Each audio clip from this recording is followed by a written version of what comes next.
underway down at the head of the field. Let's listen in. What is up, y'all? Welcome back to the MG Modified Tour here on NBC. We are at Oxford Plains Speedway, getting ready to kick things off with the Modifieds yet again. First time for the Modifieds. Green flag is in the air. We are racing from Oxford. Oh my goodness, this is horrible frame droppage. Oh my. I think my game just crashed. That's how bad that was. Alright, back into it, folks. It didn't crash. We're all good. That was just a horrible start for us there. I need to restart this computer as soon as I'm done recording the modified season. I do apologize. It's just, yeah, wow. Anyway,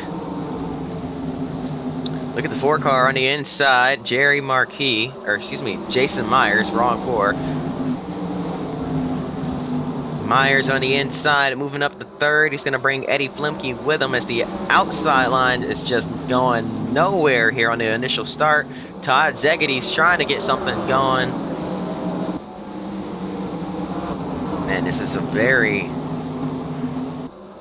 bunched up field, but still pretty clean here on the initial start. May have spoken too soon. We're looking at 3 wide back here. Sorry for pausing it. We're looking at 3 wide back here, and it might get a little hairy. Look at Gene Pack, I believe, on the inside. It is Gene in a 31 car. The 81 of Brian Pack won at Thompson. Actually, this might come out before Thompson. Never mind. Shh. Y'all didn't hear that. Shh. Y'all didn't hear that. I didn't spoil it. Whoops. Anyway. Yeah, this modified schedule is all out of order. I didn't take into account anything when throwing this schedule together.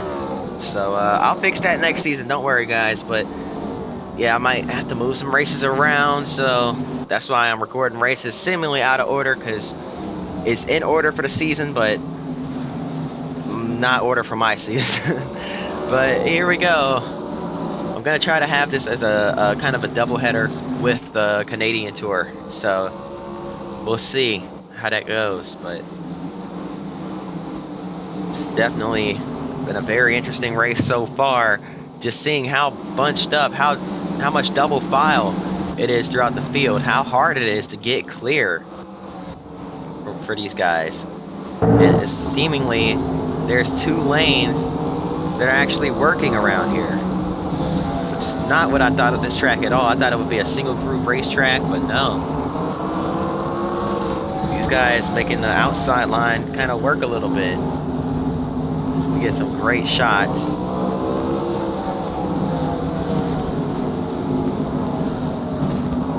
See the 36 of LW Miller was able to mount a charge on a groove up there, and he's still running that groove up. As to the inside goes Eddie Flimke, looking for the race lead. He's got his nose inside on Tony Hirschman. Side by side, battle for the lead. Eddie Flimke Jr. goes to the point. Off of turn 4, and contact is made. Hirschman. Flimke wasn't 100% clear before he came up across the nose of Hirschman there. And now Hirschman tried to cross over, couldn't quite get underneath. He's coming back, though, with another run. Flimke not quite running away with it yet. That got him all out of whack. Now he's finally starting to get back into rhythm, and he's starting to pull away from that 48 car. Or did I speak too soon? No, he is. Hirschman trying a different line now. Anything he can to make up some ground, but here comes the 36. They made some contact.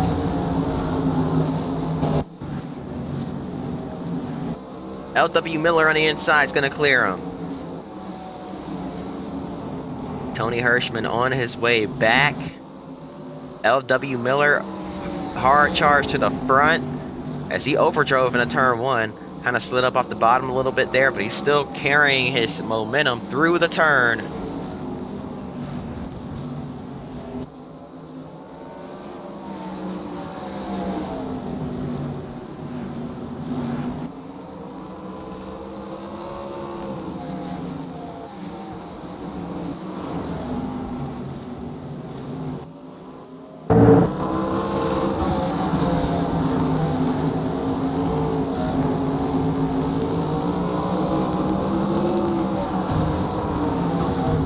by side for third, still battling hard. Tony Hirschman seemingly preventing that 4 car from getting by on the high side, and he's got to run through 1 and 2. Can he clear him this time? It looks like he will. No, almost did. The 4 was able to dive it in deep and stay alongside, but this time Hirschman again gets to drive off, and again the 4 trying to drive it in deep. He's not quite going to get there. Slides up behind that 48 car. Tony Hirschman settles for third now as the 10 car is just driving away from the field. The side-by-side behind. More battles playing out throughout the pack. Back here, they still haven't gotten single file yet. They're starting to, one by one. But so many battles taking place back here in the tail end of the field. Side by side, Frank Fleming underneath Chris Mack. Runs him up the racetrack. Mack way up the racetrack. Goodness. They ran him way high, all the way up out of the groove.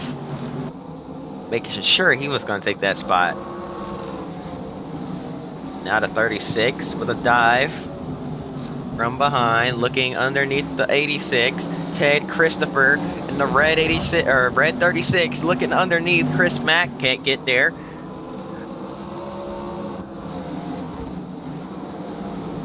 Gene Pack underneath Tim Brown. And they're side by side as well. Chris Mack. Now the 36 is to his inside. Ted Christopher. Oh, we got a spin. And his 2 cars around towards turn 1. Junior Miller's one of them. He's got heavy rear end damage and he's headed straight for pit road. Let's see what happened here off turn number 4. 3 wide and just slid up across the nose of the 17, and the 2 had nowhere to go, and to the outside wall they went. So Brian King, Junior Miller, both with some damage to their cars there. Miller takes it straight to the garage. Green flag back in the air.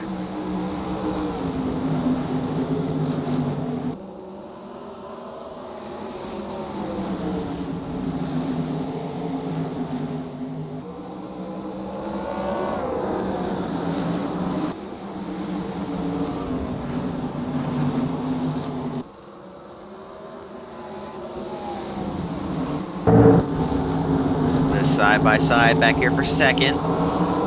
Eddie Flemke loves seeing that in this mirror. He's going to take off.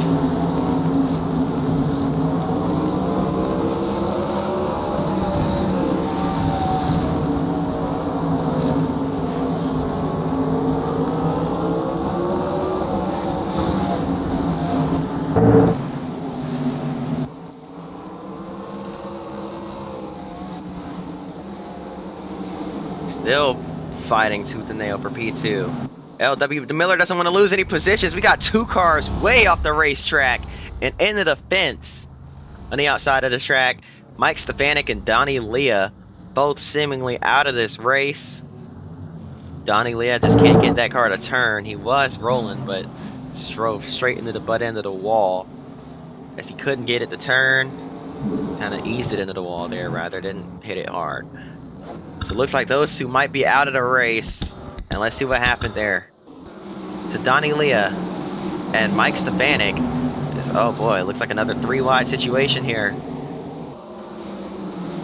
Oh, there's contact being made behind them as well. And then these 2 just get together. Oh, go flying off the track. Boom. Donnie Leah backs it into the fence. Smoke coming out of that car. Might be done. What happened back here? That's what I want to figure out. Looks like, who's that? Oh, it's Bobby Hutchins in the middle. And Tim Brown made a little bit of contact right there off turn 2. That sends both of them up the track. Hutchins is almost out into the dirty stuff. Brown gets underneath. Makes a little bit of contact, showing his displeasure, I think, just with that aggressive move. And he's going to get by both of them. Wow, aggressive racing towards the back of the field. We're going to hop back into it.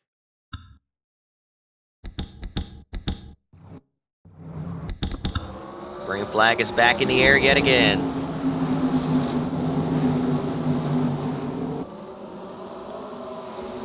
Side by side, battle for the lead. LW Miller running to the top. Absolutely sent it through 3 and 4, and he actually got it to stick. So we're still fighting hard for the top spot. Side by side all throughout the field. And now this time, Eddie Flemke with a dive into 3 and 4. He clears LW Miller. Miller now likes that top side, it seems. He's running up there and arcing it down pretty good. That's one of the things about this racetrack. You can either run the racing line and be right there on the curb, or you can run a little wider to get a good arc into the corner.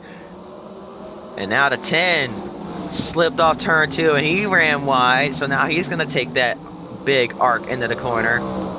And he's going to get back onto the racing line through 1 and 2. Here comes the 4 of Jason Myers off of turn 2 to take the second spot. And now he's running a slight groove higher. I don't know what it is about these guys when they get in the second. They all try something different. I hear someone spinning in the back. It's 2 cars off the racetrack and into the wall hard. James Savali and Chris Mack. Both are going to keep it rolling. I think Savali might be taking it. No, he's keeping it on the track. What happened back here to Savali and Mack? That's gonna extend this race into overtime, a green-white checker scenario, and Mack hit hard. Both hit hard, actually. So that's gonna extend this race. Here we go. Green flag in the air. It's a green-white checkers. Eddie Flemke has dominated this race so far, but the 4 got a great jump on the outside, and he's trying to pin him down and take that lead. Coming to the white flag this time by. 1 lap to go. Jason Myers way up high. He's going to try and pinch that 10 car. Can't quite. Flemke's going to clear him. Through 3 and 4 for the final time. It's going to be all Eddie Flemke Jr. winning at Oxford Plains. And pure chaos behind him. Man, oh man. Oh, they're wrecking off in the turn 2. Cars everywhere post-race here, including our race winner, I believe, Eddie Flemke getting sideways. Man, talk about chaos at the end. Every driver going for it, and I believe some were trying to get in the pit road, others trying to stay on the track, and they're just all over each other at that point. I think everyone was, or some of these guys were expecting everyone to just immediately pull off into the pits, and some of these guys were planning on taking another lap around the track, and they just kind of met in the middle there. Lots of confusion. This is a beautiful Corvette pace car. But man, that's gonna do it, y'all. I hope y'all enjoyed. If you did, hit that like button and subscribe. I hope to see y'all next time. Until then, peace.